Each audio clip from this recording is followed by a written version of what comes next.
Praise Lord, जय मसीह की। मैं स्टैनली मैकवान, मेरे YouTube channel Hindi Gujarati Bible study में आपका स्वागत है। एक भयानक मैसेज, एक भयानक प्रचार, ऐसा प्रचार, एक ऐसी घटना, एक ऐसी बात, एक ऐसा राज जो आज तक आपने कभी नहीं सुनी होगी। और वो क्या है? ये भयानक सी बात कौन सी है? अगर आपका दिल कमजोर है तो कृपया इस मैसेज को यही बंद कर दो, आगे मत देखना। और अगर आपका दिल वो कमजोर नहीं, आप कमजोर नहीं, तो ही इस मैसेज को पूरा देखना। और अच्छा लगे तो लाइक करना और अपने जीवन में सुधार लेकर आना। मरने के बाद इंसान का तुरंत फैसला हो जाता है। जिस तरह से वो धनवान और लाजर के बारे में बाइबल में लिखा है, जैसे मर गए वैसे ही एक नरक में और एक सामने वाली जगह पर, आराम वाली जगह पर वो चले गए थे। तुरंत ही स्वर्ग और नरक उसका फैसला हो जाता है। अगर आप स्वर्ग चले गए फिर तो बहुत अच्छी बात है, ठीक बात है। लेकिन अगर नरक चले गए तो, अगर नरक में चले गए तो, मालूम है कई लोग बोलते हैं कोई बात नहीं, मैं नरक में चला जाऊंगा। जब उसको परमेश्वर की बातें बताते तो बोलता है मैं नरक में चला जाऊंगा, कोई बात नहीं। कई लोग तो ऐसा बोलते हैं जो होगा देखा जाएगा। और कई लोग तो ऐसी भी बातें करते हैं जो दूसरों का होगा वो मेरा भी होगा, उसमें कौन सी बड़ी बात है। पर आज मैं वो बात बताने जा रहा हूं, हो सकता है आज तक आपने ऐसी बात कभी भी, कहीं भी और किसी से भी नहीं सुनी। एक इंसान जिसने नरक का अनुभव किया था, एक इंसान जो नरक में पड़ा था लेकिन आज वो स्वर्ग में है। मैं आज उसकी जुबानी और उसके मुंह की बात आपको बताना चाहता हूं जो 100% बिल्कुल सच्ची है। एक ऐसे इंसान से जानी हुई बात जो नरक में पड़ा था, कितना वक्त वहां पर रहा मालूम नहीं, लेकिन वहां से उसको निकाला गया और स्वर्ग में ले जाया गया। मैं ऐसे एक इंसान की बात, उसका अनुभव मैं आज आपके सामने बता रहा हूं। लेकिन उससे पहले मैं बाइबल से भी कुछ बातें आपको बताना चाहता हूं ताकि आपको वो सच्चाई पता चले कि हाँ, उस भाई साहब ने जो बातें बताई है वो सारी सच्ची है, उसके अनुसार ही है, वो आप समझ पाओ। इसलिए मैं आपको बाइबल से भी कुछ बात बताना चाहता हूँ। लेकिन वीडियो में अंत तक बने रहो ताकि उस भाई साहब की बात भी आप गहराई से सुन सको। नरक में इंसान जाते थे और जा रहे भी हैं। लेकिन जो नरक है वो इंसान के लिए नहीं बनाया गया। नरक है वो इंसान के लिए नहीं बनाया गया, क्योंकि बाइबल में ऐसा लिखा है, मत्ती उसका 25वां अध्याय और उसका 41 वचन। तब वह भाई और वालों से कहेगा, हे श्रापित लोगों, मेरे सामने से उस अनंत आग में चले जाओ, उस अनंत आग में चले जाओ जो शैतान और उसके दूतों के लिए तैयार की गई है। देखो, वो अनंत आग, वो नरक, वो इंसानों के लिए नहीं बनाया गया, वो तो शैतान और उसके दूत मतलब भूत प्रेतों के लिए। ये नरक जो है, ये आग जो है वो बनाई गई है। तो सोचो, इंसान के लिए नहीं बनाई गई, शैतान के लिए बनाई गई, तो वो आग कितनी भयानक होनी चाहिए, वो आग कितनी दर्दनाक होनी चाहिए। पता है ये नरक कहां पर आया हुआ है? क्या आप जानते हो कि नरक की जगह वो कहां है? हमारी जो धरती है, धरती का जो गोला है वो ऐसे गोल है,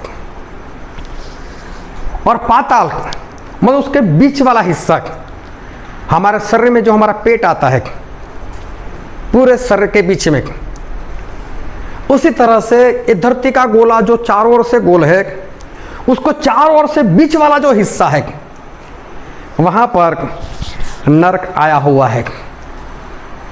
और उस नरक में प्रभु यीशु एक बार गए थे।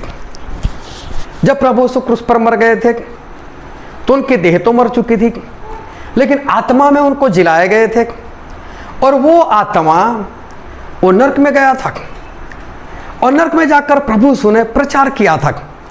और बाइबल में हम पढ़ते हैं पहला पत्रस 3 अध्याय उसका 18 और 19 वचन, इसीलिए कि मसीह ने भी अर्थात अधर्मियों के लिए धर्मी ने पापों के कारण एक बार दुख उठाया ताकि हमें परमेश्वर के पास पहुंचाए। वह शरीर के भाव से तो घात किया गया, प्रभु यीशु को शरीर में तो मार दिए गए, पर आत्मा के भाव से जिलाया गया। पर आत्मा में वो जिलाए गए, उसी में उसने जाकर उन्हीं में उस आत्मा में जाकर उन्होंने कैदी आत्माओं को भी प्रचार किया। कैदी आत्मा मतलब नरक में पड़े हुए आत्मा को प्रभु यीशु ने प्रचार किया।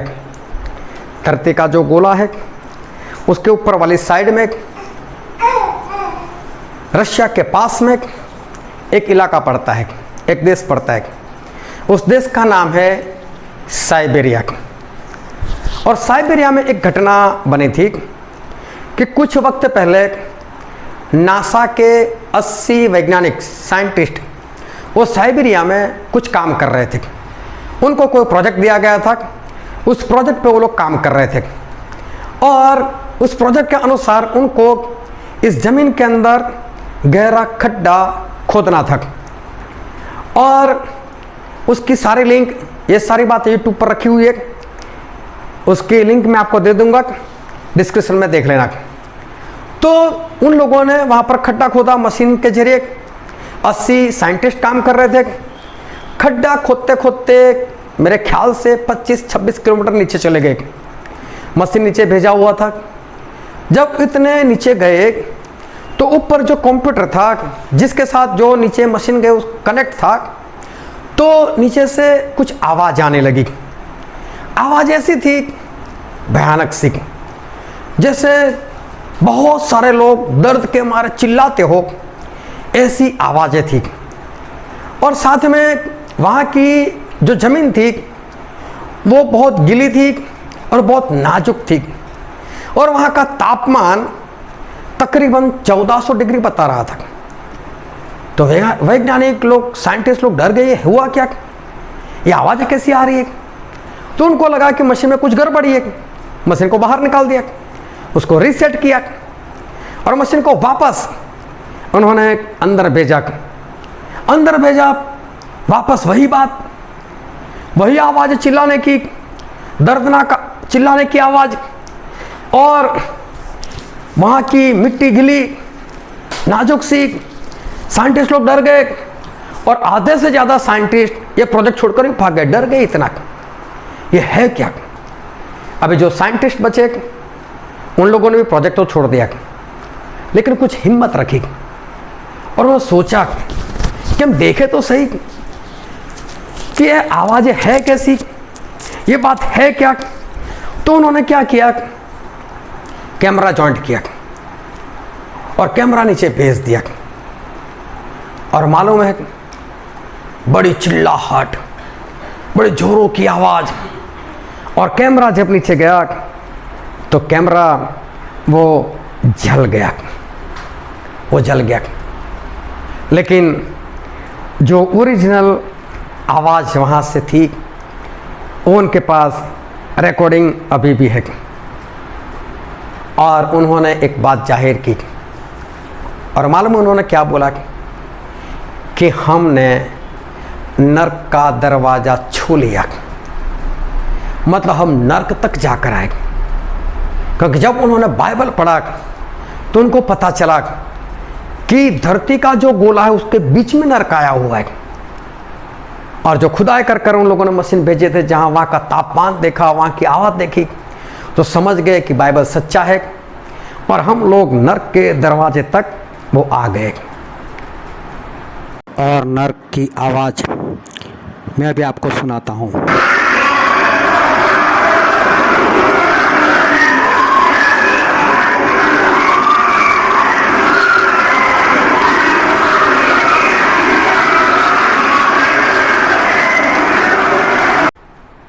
इन लोगों ने तो सिर्फ ढूंढा, और साइंटिस्ट लोग तो सिर्फ ढूंढ सकते हैं, लेकिन नर्क बनाने वाले हमारे परमेश्वर। कई लोग क्या समझते कि नर्क का राजा वो शैतान है, और उसको तो वहाँ पर दंड देने के लिए नर्क बनाया है। तो ये मत समझो कि शैतान वहाँ का राजा है। नर्क बनाने वाले भी हमारे परमेश्वर है। परमेश्वर ने आपको बहुत खूबसूरत बनाया है। आप बहुत खूबसूरत हो, क्योंकि जैसे परमेश्वर है वैसे ही परमेश्वर ने आप लोगों को बनाया है। और मैं ऐसे लोगों की बात करता हूं कि जो कुछ डिसेबल होते हैं, दिव्यांग होते हैं, ऐसे लोगों को कभी देखना। कई बार ऐसा होता है किसी का एक्सीडेंट हो जाता है, और एक्सीडेंट में उसके हाथ जो है उसको काट दिए जाते हैं, चाहे एक हाथ चाहे दो हाथ। सोचो वो लोग कैसे जीते होंगे। अगर एक हाथ नहीं तो सोचो जीवन कैसे जीना है, कितने परेशान होते होंगे, कैसे वो लोग जीवन जीते होंगे। सोचो जिसका एक पैर कट जाता होगा, या जिसका एक पैर काट दिया जाता होगा एक्सीडेंट की वजह से या किसी और वजह से, सोचो वो जीवन कैसे जीता होगा। अगर किसी की आंख फूट गई, किसी की आंख खराब हो गई, एक आंख से देखना बंद हो गया, सोचो वो जीवन कैसे जीता होगा। कई लोग कैंसर में तड़पते हैं, कैंसर की भयानक सी बीमारी, कैंसर के जंतु, और मालूम है वो कितना तड़पते हो लोग, कितनी तड़प उनके जीवन में होती है। वो लोग कैसे जीवन जीते होंगे, कैसे उनका जीवन हो जाता होगा। और मालूम है लोग कैसी बातें करते हैं, ये मर जाए ना तो अच्छा, ये मर जाए तो अच्छा, इसका छुटकारा हो जाए। और मालूम है मेरे पास तो कई बार ऐसे लोग आते हैं और आकर ऐसी प्रेयर रिक्वेस्ट देते, ऐसी विनती देते, इसके लिए प्रार्थना करो कि ये मर जाए। एक सगी बहन ने अपनी बहन के लिए मुझे प्रार्थना करने को बोला प्रार्थना करो मेरी बहन मर जाए। उसको कैंसर था, तड़प रही थी और दुख देखा नहीं जाता था। बोले मर जाए तो अच्छा, इसका छुटकारा तो हो जाए। एक बार एक परिवार था, भाई बहन थे, उन लोगों ने अपनी मां के लिए प्रार्थना करवाना चाहा। मुझे बोला मेरी मां के लिए प्रार्थना करो मर जाए, हम इसकी तड़प नहीं देख सकते। सोचो वो तड़प कैसी होगी कि सगे बेटे बेटी बोल रहे कि इनके लिए प्रार्थना ऐसी करो कि मर जाए। एक पत्नी ने अपने पति के लिए सब प्रार्थना करने को बोला कि मेरे पति के लिए प्रार्थना करो वो मर जाए। सोचो वो तड़प कैसी होगी, उनके हालात कैसे होंगे, जिसके कारण बच्चे बोलते कि मेरी मां मर जाए, पत्नी बोलती है मेरा पति मर जाए, एक बहन बोलती है मेरी बहन मर जाए। सोचो वो तड़प कैसी होगी। पर बहुत ध्यान से समझना, ये हालात तो कुछ भी नहीं, ये हालात कुछ भी नहीं, नर्क इससे भी बहुत भयानक है। ऐसे हालत में अगर आपने किसी को देखा हो तो समझ लेना नर्क से तो वो बहुत अच्छी जगह पर है। नर्क से जगह वो तो बहुत अच्छी है। जो नरक में चले गए हैं, जो नरक में तड़प रहे हैं, कौन वहां जाए? कौन बोले इसके लिए प्रार्थना करो? कौन बोले नरक में जो गया उसके छुटकारे के लिए प्रार्थना करो, वो मर जाए? वहां पर नरक में सिर्फ तड़प है, वहां पर कोई मरता नहीं। वहां पर जाए भी कौन? कौन बोले वहां उनके लिए प्रार्थना करो? वहां छुटकारा है ही नहीं। नरक में जाने के बाद कोई भी प्रार्थना संभव है ही नहीं, क्योंकि वो अनंत काल की आग है। जो मत्ती 25:41 में हमने पढ़ा, वो अनंत आग है, वहां से कोई भी बाहर नहीं निकल सकता। और बाइबल में लिखा है, प्रकाशित वाक्य उसका 20वां अध्याय उसका 10 वचन, और उनका भरमाने वाला शैतान आग और गंधक की उस झील में, जिसमें वह पशु और झूठा भविष्यवक्ता भी होगा, उस आग में उसको डाल दिया जाएगा। और वे रात दिन युगानुयुग पीड़ा में तड़पते रहेंगे। देखो, रात और दिन, युगानुयुग, वहां पर कोई छुटकारा नहीं। 1-2 साल की बात नहीं, युग की बात नहीं, युगानुयुग, और हमेशा हमेशा के लिए वहां पर तड़पना है। सोचो नरक कितना भयानक होगा। इस धरती की कोई भी मुसीबत, इस धरती की कोई भी विपत्ति, इस धरती की कोई भी बीमारी नरक के सामने कुछ भी नहीं। नरक के सामने कुछ भी नहीं। इस धरती के ऊपर कोई बीमारी ऐसी नहीं, कोई विपत्ति ऐसी नहीं, कोई मुसीबत ऐसी नहीं जो इंसान सहन न कर पाता हो। इस धरती पर जो कुछ होता है उसको इंसान सहन कर पाता है, क्योंकि बाइबल में लिखा है, 1 कुरिन्थी उसका 10वां अध्याय उसका 13 वचन, तुम किसी ऐसी परीक्षा में नहीं पड़े जो मनुष्य के सहन से बाहर है, और परमेश्वर सच्चा है, वह तुम्हें सामर्थ्य से बाहर परीक्षा में न पड़ने देगा। परमेश्वर कहते हैं कि तुम्हारे सामर्थ्य से बाहर दंड, परीक्षा, विपत्ति वो आपके ऊपर नहीं आ सकती। इस धरती के ऊपर आपके ऊपर ऐसी कोई बीमारी, ऐसी कोई विपत्ति नहीं जिसको आप सहन ना कर सको। मालूम है धरतीकंप होते, अभी तुर्की में धरतीकंप हो गया, और मालूम है 7-7 दिन के बाद, 10-10 दिन के बाद भी कई लोग उस क्रैश से, उसके नीचे से दबे हुए जिंदा मिले। सोचो वो 7-7, 10-10 दिन कैसे झेले होंगे उन्होंने। कितनी भूख लगी होगी, कितनी प्यास लगी होगी, अपने शरीर के ऊपर कितना बोझ होगा, कितने पत्थर उनके ऊपर होंगे, कितनी आस होगी कि कोई मुझे बचाए, कोई मुझे बचाए, कब ऐसा हो सकता है, कितने तड़पते होंगे। लेकिन मैं कहता हूं ये तड़प नरक के सामने कुछ भी नहीं। अगर ऐसे ही तड़पते तड़पते अगर आपकी पूरी जिंदगी भी निकल जाए ना, तो भी नरक से बहुत बेहतर है वो, तो भी नरक से वो बहुत बेहतर है। नरक के सामने ये पीड़ा वो तो कुछ भी नहीं। नरक के सामने ये कुछ भी नहीं। अगर आपके पूरे शरीर में फोड़े निकल आए, दर्दनाक फोड़े, आयु से भी ज्यादा, उस भिखारी लाजर से भी ज्यादा, कभी भी ना मिटे, बहुत दर्द हो, और लोग ऐसा बोलते हो कि मर जाए तो अच्छा, लेकिन मैं बोलता हूं वो पीड़ा भी नरक के सामने कुछ भी नहीं। वो पीड़ा भी, वो विपत्ति भी नरक के सामने कुछ भी नहीं। पता है नरक कैसा है? पता है नरक कितना भयानक है? मरकुस उसका 9वां अध्याय उसका 43 वचन, यदि तेरा हाथ तुझे ठोकर दिलाए, यदि तेरा हाथ तुझे ठोकर खिलाए, तो उसे काट डाल। टुंडा होकर जीवन में प्रवेश करना तेरे लिए इससे भला है कि 2 हाथ रहते हुए नरक के बीच उस आग में डाला जाए जो कभी बुझती नहीं। यहां पर लिखा है वो आग बुझती नहीं। ऐसा नहीं होने वाला कि नरक की आग कभी बुझ जाएगी, वो कभी भी बुझ नहीं सकती। कितनी भयानक आग होगी वो। परमेश्वर बोलते तेरे दोनों हाथ हो और तू नरक में चला जाए, इससे कई गुना अच्छा है कि तेरा हाथ कट जाए, एक ही हाथ तेरा रहे, लेकिन फिर भी तू स्वर्ग में चला जाए।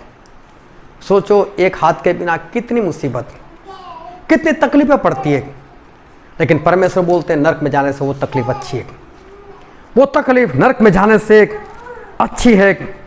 एक हाथ नहीं होगा तो चलेगा, टुंडा होकर स्वर्ग में जाना तेरे लिए अच्छा है, लेकिन दोनों हाथों के साथ भी नरक में नहीं जाना है। फिर आगे पढ़ते हैं मरकुस उसका 9वां अध्याय उसका 45 और 46 वचन। और यदि तेरा पाँव तुझे ठोकर खिलाए, परमेश्वर कहते हैं अगर तेरा पाँव तुझे ठोकर खिलाए तो उसे काट डाल। उसे काट डाल। लंगड़ा होकर जीवन में प्रवेश करना, लंगड़ा होकर स्वर्ग में प्रवेश करना तेरे लिए इससे भला है, तेरे लिए इससे भला है कि 2 पाँव रहते हुए नरक में डाला जाए।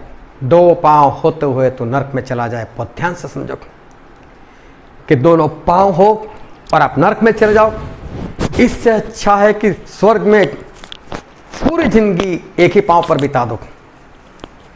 परमेश्वर कहते हैं पैर कट जाए तो अच्छा है, वो सहन कर पाओगे, लेकिन नरक इतना भयानक है कि दोनों पैर के साथ भी वहां पर जाने जैसा है नहीं। फिर आगे लिखा है मरकुस उसका 9वां अध्याय 47 48। और यदि तेरी आंख तुझे ठोकर अगर तेरी आंख तुझे ठोकर खिलाए तो उसे निकाल डाल। उसे निकाल डाल। काना होकर परमेश्वर के राज्य में प्रवेश करना, तेरे लिए इससे भला है कि 2 आंख रहते हुए तू नरक में डाला जाए। तो आंख हो और फिर भी तू नरक चला जाए, इससे तो अच्छा है तू काना होकर अंधा होकर तू स्वर्ग ही चला जाए। देखो दोनों आंखों के बावजूद भी नरक में जाने जैसा है नहीं। नरक इतना भयानक है, सोचो एक हाथ ना हो, एक पैर ना हो और एक आंख ना हो, तो आपका जीवन कैसे जाएगा? कितनी मुसीबतें आपके जीवन में होगी।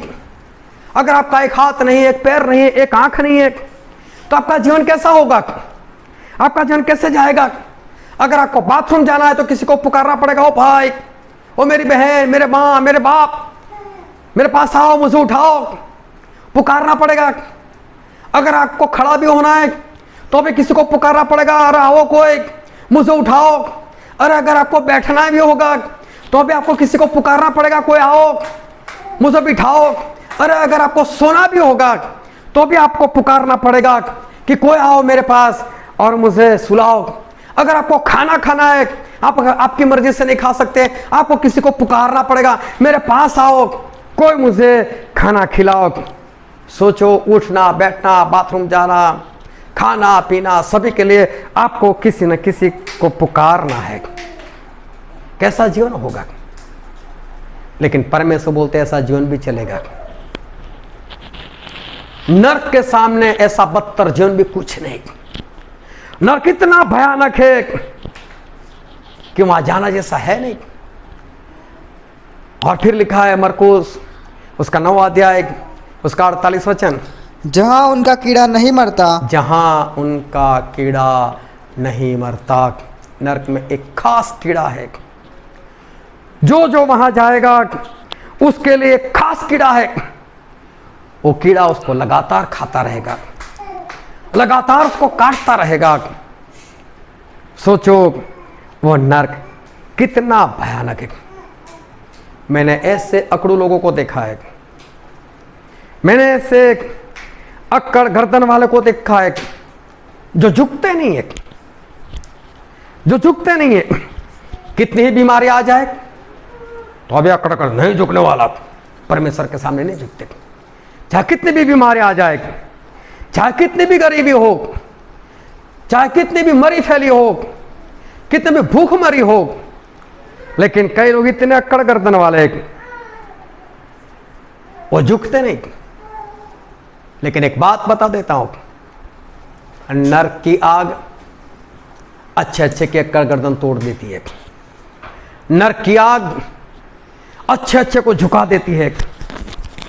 अब मैं उस इंसान की बात करने के लिए जा रहा हूं जो नरक में था और बाद में उसको स्वर्ग में ले लिया गया, उस इंसान के बारे में मैं बताना चाहता हूं जिसने नरक का अनुभव किया है, जिसने अपनी जुबानी नरक की बात की है।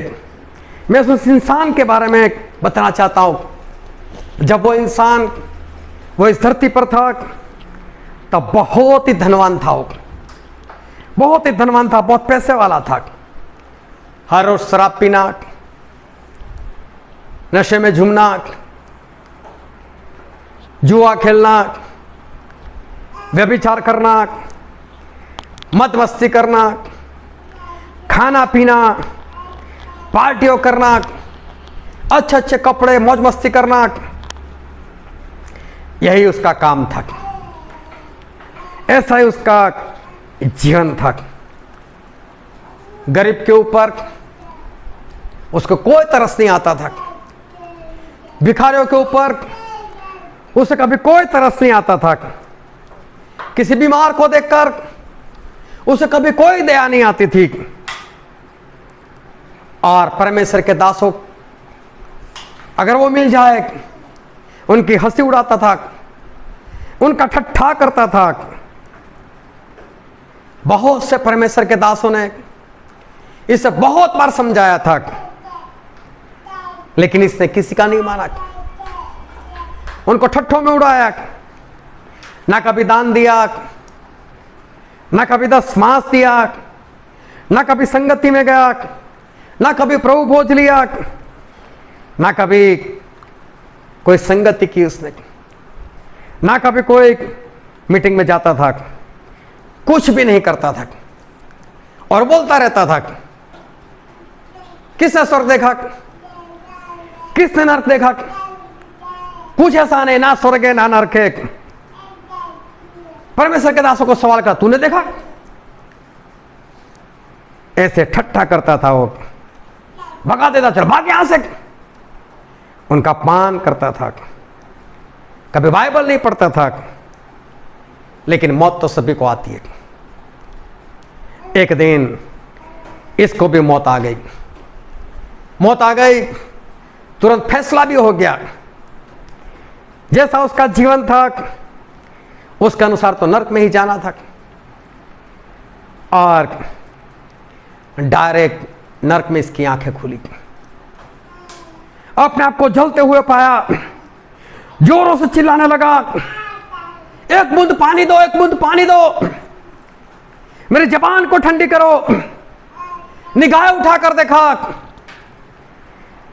तो सामने अब्राहम और अब्राहम की गोद में बैठा हुआ लाजर भिखारी, जो इसके घर के बाहर पड़ा रहता था। इसने पहचान लिया, ये लाजर है। इसका मतलब धरती पर जो कुछ किया था सारी बातें याद है, सब कुछ उसको याद है। प्यास लगती थी, इसका मतलब प्यास है, प्यास है तो भूख भी है, पर ना खाना है ना पीना है। ना खाना दिया जा रहा है उसको, ना पीने को उसको कुछ मिल रहा है। प्रार्थना उसकी सुनाई नहीं दे रही, और बोल रहा है कि अब्राहम, इस लाजर को मेरे पास नहीं आ सकता तो मेरे भाइयों के पास भेजो, मेरे भाई भी नरक में आने वाले। देखो कितनी अक्कड़ गर्दन थी, कितना आकड़ू था, कैसे परमेश्वर के दासों के साथ व्यवहार करता था, कैसे लोगों का ठट्ठा किया था। सोचो कैसा नरक होगा। किसकी अक्कड़ गर्दन टूट गई, कैसी आग होगी, कैसी जलन होगी कि आज वो ये झुक गया जो आज तक नहीं झुका था। एक राज की बात बताता हूं मैं, और ध्यान समझना। एक राज की बात बताता हूं, आप इस नरक में नहीं जाओगे।